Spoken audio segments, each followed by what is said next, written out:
काल राज्य का मुख्य प्रवक्ता के रूप में था और आप सभी के सहयोग से जो एक बहुत बड़ा आंदोलन की चिंगारी यहाँ हिमाचल प्रदेश के अंदर एनपीएसए संगठन के नाम से हुई। और ये एनपीएसए संगठन एक ऐसा संगठन है पूरे हिमाचल प्रदेश ही नहीं पूरे हिंदुस्तान के अंदर आप राष्ट्रीय स्तर पर देखते हैं NMOPS national movement for old pension scheme, ये एक संगठन है जिसमें एक वर्किंग कम्युनिटी से लेकर एक वर्कर बेलदार से लेकर के एक आईएएस डीसी और रैंक तक के जितने भी अधिकारी हैं वो इसके अंतर्गत कहीं ना कहीं डायरेक्टली और इनडायरेक्टली इफेक्ट होते हैं। तो स्वाभाविक तौर से जब मुद्दा एक था पुरानी पेंशन की बहाली को लेकर के, पुरानी पेंशन की जो सवाल था वो सिर्फ हमारा एक ये नहीं था कि भाई हमें पेंशन चाहिए। साथियों, हमें तथ्य के साथ पूर्व में भी जब मुख्यमंत्री आदरणीय श्री जयराम ठाकुर जी से भी मिले, हमने तथ्य के साथ इस बात को रखा कि आपका मोर देन 150 करोड़ रुपया पर मंथ 1,35,000 कर्मचारियों का यहां से सीधा कॉर्पोरेट सेक्टर के अंदर जा रहा है, उसको शेयर मार्केट के अंदर लगाया जा रहा है। और अभी जो गवर्नमेंट की एक आई थी, गवर्नमेंट ने जो एक खाका तैयार किया था उसमें 4400 से मोर देन 4400 जो एम्प्लॉइज थे वो फॉल कर रहे हैं इसमें क्या कहते हैं पेंशन बेनिफिट के लिए। तो अगर उनका हमने 30 से 40 हजार एक एग्रीगेट जोड़ा, लगभग 40 से 50 करोड़ रुपया लगभग, ये हमने मैक्सिमम रखा है, इसको मिनिमम नहीं किया है, ना बीच का रखा है, मैक्सिमम रखा है। अगर आप इतना पेंशन भी देते हैं तब भी जो है सरकार को कोई इसका लॉस नहीं होना चाहिए, ये हमने तत्काल सरकार को रखा था। लेकिन साथियों, ये है जब एक प्राइवेटाइजेशन देश के अंदर चला, आप देखते हैं जब 15 मई 2003 को जब इसको इंप्लीमेंट किया गया था प्रदेश के अंदर, तो ये कि कॉन्स्पायरेसी थी कॉर्पोरेट सेक्टर की, कैसे जो गवर्नमेंट सेक्टर है उसको प्राइवेट सेक्टर के अंदर धकेलना है। और परिणाम स्वरूप उन्होंने क्या किया कि जो सबसे पहले था एम्प्लॉइज सेक्टर था उसको टारगेट करने की कोशिश की गई और एक एमओयू साइन किया, मेमोर ऑफ अंडरस्टैंडिंग साइन किया गया था जितने भी स्टेट गवर्नमेंट्स है और जो हिंदुस्तान सरकार है उसके मध्य एक मेमोरेंडम जो है साइन हुआ था, जिसके तहत सभी राज्यों को आदेश दिए गए थे कि जितने भी आपकी गवर्नमेंट सेक्टर के अंदर जो पोस्टें हैं उसको आपको डाइंग कैडर में डाल दिया जाए जो खाली होती है, वो चाहे रिटायरमेंट से होती है, वो चाहे जो है कोई कैजुअलिटी होने से होती है, उसको डाइंग कैडर में डालने के आदेश दिए जाएंगे। और उसके साथ साथ नई भर्तियों पर पाबंदियां लगा दी गई थी, बहुत सारी चीजें थी उसके अंदर। और जब इस चीज को इंप्लीमेंट किया तो जो स्टेट गवर्नमेंट से उन्होंने अपने विवेक के आधार पर देखा, फिर यहाँ पे छोटी छोटी भर्तियां होनी शुरू हुई, छोटी भर्तियां शुरू हुई। आप अगर एजुकेशन डिपार्टमेंट में जाए, एजुकेशन में पहले जो है सीधा कमीशन से आते थे, हेड ऑफ भर्तियां होती थी, उसको एसएमसी है, कोई पीटीए है, इस तरीके से उसको सब कैटेगराइज किया गया। और दूसरी भर्तियां देखेंगे आप जो डेली वेज लगता था सीधा और 7-8 साल का सर्विस काल पूरा करने के बाद रेगुलराइजेशन होता था, उसको जो है सीधा जो है उन्होंने उसमें क्या कहते हैं पार्ट टाइम में ला दिया। तो इस तरीके से बड़े सारे चीजें बनाई। आज आप देखते हैं आउटसोर्स को ला दिया। आउटसोर्स आप देखते हैं ये कितना एक खतरनाक जो है हमारे समाज के भविष्य के लिए है, इसमें हम लोग नहीं है, आप लोग हैं साथियों, आप प्रेस बंधु हैं, आपका भी एक परिवार है, आप भी अपना विवेक इस्तेमाल कर सकते हैं। आप अपने बच्चों को why you are imparting education to your children so that कि आपका बच्चा बड़ा होगा, एक काबिल ऑफिसर बनेगा, एक काबिल कहीं कर्मचारी बनेगा, एक अच्छा शिक्षक बनेगा, अधिकारी बनेगा, जजेस बनेगा, कुछ भी बनेगा। तो एक ड्रीम है। This is the problem of the mediocre family. तो लेकिन ऑन द अदर साइड जो ये कॉर्पोरेट सेक्टर है, जो एक बहुत बड़ी पूंजी और करोड़ आपने देखा होगा पीछे 7200 करोड़ रुपया एक ही जो हम नाम नहीं लेना चाहेंगे तो उसमें जो है भट्टे में डाल दिया। और जो आम जो कर्मचारी है, कर्मचारियों पर कहा जाता है कर्मचारी है, अरे भाई कर्मचारी की कोई स्पेशल कम्युनिटी है क्या? एक वही लोग हैं जो किसान है, किसान के बेटे हैं, मजदूरों के बेटे हैं, मंजरे कारोबारियों के बेटे हैं, हम आप सब लोग एक कैटेगरी के अंदर आते हैं। तो खैर मैं थोड़ा सा इसका पृष्ठभूमि बांधने की कोशिश की थी और जब प्रेशर बना, हमारा जो आंदोलन चला, राष्ट्रीय लेवल पर आंदोलन चले, दिल्ली में हमारा रामलीला मैदान के अंदर आंदोलन चला, जंतर मंदिर के अंदर आंदोलन चला, शहीदी पार्क दिल्ली के अंदर जो है आंदोलन चला, जिसमें हम भी जो है स्वयं भी वहां पे उसमें अनशन में हमने 3-4 दिनों का हिस्सा लिया। और हिमाचल प्रदेश में बात करें, जितने भी एमपीज थे उनके घरों में कार्यक्रम चले हमारे, और जितने भी दूसरे ये क्या कहते हैं सचिवालय यहाँ पे आप गवाह इस बात के 14 फरवरी 2018 की बात करें, उस वक्त भी यहाँ पे बहुत बड़ा आंदोलन हुआ। और उसके बाद जो है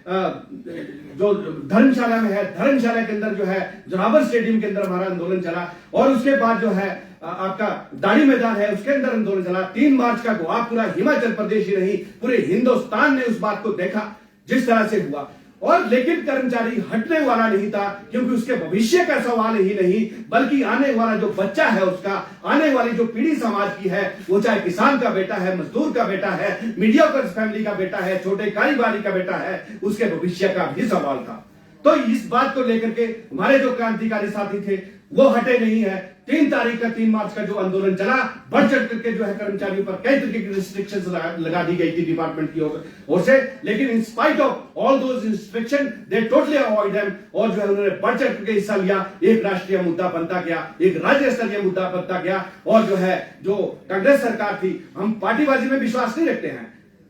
हमारा एक सीधा सीधा आपने देखा होगा, एक था पुरानी पेंशन जो बहाल करेगा वही प्रदेश में राज करेगा, ये हमारा फॉर्मूला था। और जो है जब जो है ये फॉर्मूला चला, हमने तथ्य के साथ कहा कि हम जो है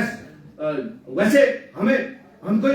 राजनीति कंसर्न लोग नहीं है, लेकिन हम राजनीति में रुचि ले चाहे ना ले, लेकिन राजनीति हमें दिलचस्पी 100% लेती है। और जो है जब हमने देखा तो हमने ठाना कि हमें जो है गारंटी नंबर 1 थी, और गारंटी नंबर 1 आज जो है मुख्यमंत्री आदरणीय श्री सुखविंदर सिंह सुक्खू जी ने इसको पूरा किया, जिसके लिए हम पूरे एनपीएससीए परिवार की ओर से उनका बहुत बहुत धन्यवाद प्रकट करते हैं। और तमाम मंत्रिमंडल, जितने भी मंत्रिमंडल में हैं, जिसमें हमारे लोक निर्माण मंत्री शिमला से हैं विक्रमादित्य सिंह जी हैं, और रोहित ठाकुर जी हैं, निरुद्ध सिंह जी हैं, और जगत नेगी जी हैं, धनीराम शांडिल जी हैं, हर्षवर्धन जी हैं, और हमारे और भी मंत्री हैं, जितने भी विधायकगण हैं, हम सबका जो है तहे दिल से उनका शुक्रिया अदा करते हैं कि उन्होंने इस हमारी समस्या का एक क्या कहते हैं उसका सोल्यूशन दिया और उसको इंप्लीमेंट किया। जो हमारी मांग थी सीसी रूल 1972 की, सीसी रूल 1972 की जो हम मांग कर रहे थे, यद्यपि पूर्व सरकार ने भी कोशिश की थी, 2009 की बात थी फैमिली पेंशन को लागू करने की, वो हमारा कोई फाइनल टारगेट नहीं था। That was the part of this OPS system. Even की वो एनपीएस में भी दर्शाया गया था, एनपीएस में भी इस पॉलिसी को दर्शाया गया था। इवन की हमने उस वक्त उस सरकार का भी धन्यवाद किया था, लेकिन that was not sufficient, because अब जो हमारा जो मुख्य जो टारगेट था that was to achieve the old pension scheme, finally we got it. और जो है आज हम प्रदेश मुख्यमंत्री का तहे दिल से जो है शुक्रिया अदा करते हैं। ये एनपीएस कर्मचारी नहीं, जो हमारा बच्चा कॉलेज में पढ़ रहा है, यूनिवर्सिटी के अंदर जो है शिक्षा जो है ले रहे हैं, और कहीं दूसरे जो है कोई कोचिंग ले रहे हैं अच्छी एजुकेशन की, उनके दिल में भी एक जो है जिज्ञासा जगी, उत्सुकता जगी गवर्नमेंट सेक्टर की ओर। नहीं तो धीरे धीरे ये हो रहा था गवर्नमेंट सेक्टर की ओर जो है लोगों की रुचियां कम होने शुरू हो रही थी। और साथियों, इसका जो जैसे कहा गया है कि इसका एक एडवर्सली इफेक्ट पड़ेगा, यद्यपि माननीय मुख्यमंत्री जी ने इसका प्रोविजन पहले ही जो है अपने बजट में कर रखा था, लेकिन फिर भी हम जानकारी बता दें कि इसका इतना बड़ा एडवर्सली इफेक्ट भी नहीं है, क्योंकि 1,35,000 जो एम्प्लॉइज है वो कल ही रिटायर नहीं होने हैं, वो उनको क्रमवार जो है रिटायर होना है। और जो आपका मोर देन ये एक गणना करी थी हमने, जिसमें 1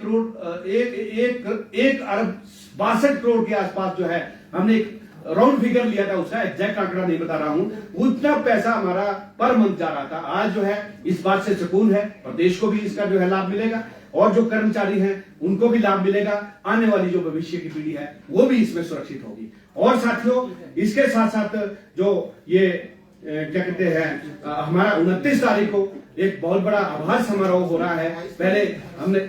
28 थैंक यू सर, 28 मई को हमारा एक थोड़ा सा वो निकाल देगा।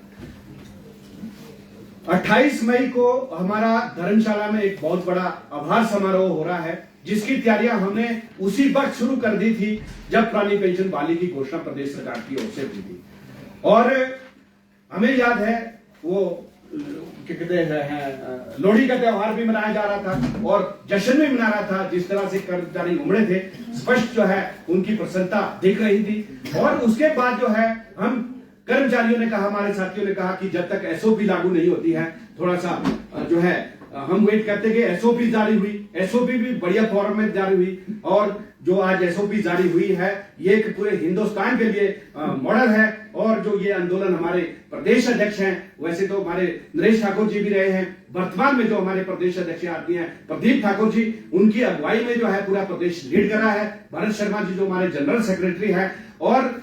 जो इस तरह से जितने भी हमारे ब्लॉक अध्यक्ष हैं, खंड अध्यक्ष हैं और तमाम कार्यकारिणी हैं, ऐसे साथी हैं जो गैर किसी पर के ऑर्गेनाइजेशन में ना होने के बाद भी अच्छा कार्य कर रहे हैं, और दूसरे संगठन जो है जिन्होंने किसी ना किसी रूप में डायरेक्टली और इनडायरेक्टली इस मुद्दे को जो है अपना जो है एक सहयोग किया है, हम उनका भी तहे दिल से शुक्रिया अदा करते हैं। और इसके साथ साथ 28 मई 2023 को जो धर्मशाला में एक भव्य समारोह हो रहा है, ये एक बहुत बड़ा एक ऐतिहासिक होगा और इसमें पूरे हिमाचल प्रदेश के कर्मचारी जुटेंगे। लेकिन मैं स्वयं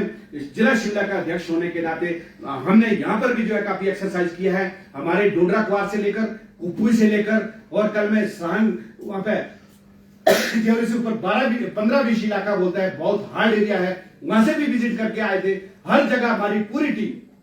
चाहे जिला की टीम है, चाहे खंड के जितने भी तमाम हमारे जितने भी खंड है, चाहे हम सुन्नी ब्लॉक की बात करें, जलोग की करें, और आपका क्यों की बात करें, आपके चौपाल की बात करें, आपकी देहा की बात करें, आप जो है नेरवा की बात करें, कुप्पू की बात करें, रोडू की करें, चढ़गांव की करें, डोडरा क्वार की करें, हर जगह हमारी टीम जो है अच्छे से वर्क कर रही है। और इस जो 28 मई को जो हमारा एक बहुत बड़ा आंदोलन होने जा रहा है, जिसमें माननीय मुख्यमंत्री आदरणीय श्री सुखविंदर सिंह सुक्खू जी जो है वहां पे पधार रहे हैं, और इसके साथ साथ जो है हमारे क्या कहते हैं जितना भी मंत्रिमंडल है वो भी आ रहा है, और विधायक गणों को भी हमारा जो है न्योता है। और आज प्रेस के माध्यम से जिला शिमला में, आप भी जिला शिमला में रह रहे हैं, मैं भी जिला शिमला का अध्यक्ष होने के नाते आप सब लोग भी वहां के लिए आमंत्रित हैं कि आप सब लोग आए, और हमारा मनोबल जो है जिस तरह से जो है अभी तक आपने बढ़ाया,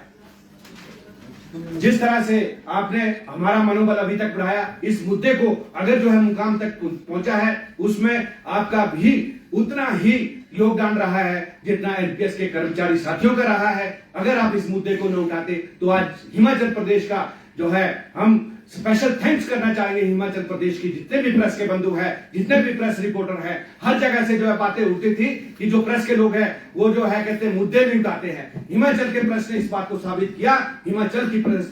जो है बड़ी ईमानदारी, निष्पक्षता, निष्ठा के साथ काम करती है, जिसके लिए हिमाचल का जो देवभूमि मानी जाती है, और निष्पक्षता जो है यहाँ का एक जो है एक मॉरल स्टैंडर्ड रहा है, वो जो है आप लोगों ने भी उस किरदार को अदा किया, जिसके लिए जो है हम ही नहीं जो है पूरा एनपीएससी परिवार आपका बहुत बहुत धन्यवाद प्रकट करता है।